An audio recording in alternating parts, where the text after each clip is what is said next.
Avid, I want to talk a little bit about ABC, prioritizing your work. Those of you that have been in Avid for a minute, you know how to do this, but we're going to do a quick review. So make sure you grab your guided note catcher from the Mastery Basket so that you can take these notes for today. So pause the video and run and go get the guided note sheet for this. Our purpose today is to be able to prioritize your work in a meaningful way. So why do we need to prioritize our work? There are so many different tasks and assignments that you guys have in school, and we need a way to manage and prioritize what we do. So the first step is to make a list of what you need to do. So on a piece of paper or at the bottom of your agenda in the empty space, that would be a good place for you to make a little priority work list. You want to write what's due according to your agenda for today. So if you're looking at this one, this student has a TRF and a note. They have some chapters in language arts. They have a review packet, okay? And is there any overdue work or late work? So they're making a whole list of items, a whole list of works. There might be some overdue stuff in this list, okay? So it says late missing work, and they put the late and missing work at the bottom. And are there any long-term projects or tests coming up? It looks like for social studies, they have a test way on Monday next week. So that looks like it can be put off to a little bit later.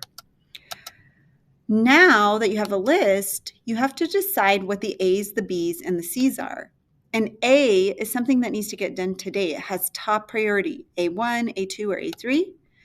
These are overdue works and assignments that are due sooner than later. B's, these works are good if you get them done today, but maybe you can start them tomorrow. So these are things that are due maybe tomorrow, or notes or readings or stuff that you can study for. Maybe you have a quiz in 2 or 3 days. You can put that off for a little bit later. And then C's, these have a day or two, but don't forget about them. Work on them as soon as those A's and B's are out of the way. Long-term work and studying for tests or quizzes kind of fall in the C category. So what this looks like, I want to show you from this video. Builds that skill set in an entire classroom. In 8th grade, there's a ton of different deadlines and work to manage, so we do the ABC priority list in order to help them manage all those different deadlines.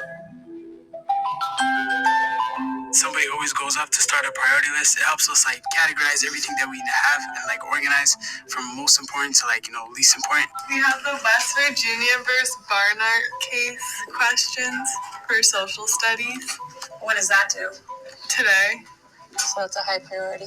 We have a practice clause that we need to do for science class. They tell me each assignment and when it's due or how important it is. We have the JIS observation for science. Oh, wow. Jeez. They share out all the different deadlines that are roaming around in their head, and then they know how to go through the protocol of prioritizing. Can you help Abdi to figure out what the A1 is? JIS observation? I think so, because it's overdue, right? So if it's overdue, you got to get that done first. And then what would be in A2? The West Virginia first Barnard questions. It wasn't a teacher saying you should.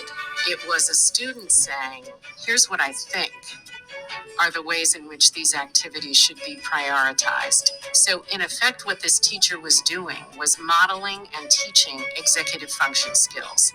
If you're kind of overwhelmed by your work, then you can kind of All right, so what are the A's? See how the A's include late works and items that are due soon. So this student did A1, A2, A3 for all their late work, and A4, their TRF, which is due tomorrow. The B's and C's, they have a B1 and a B2.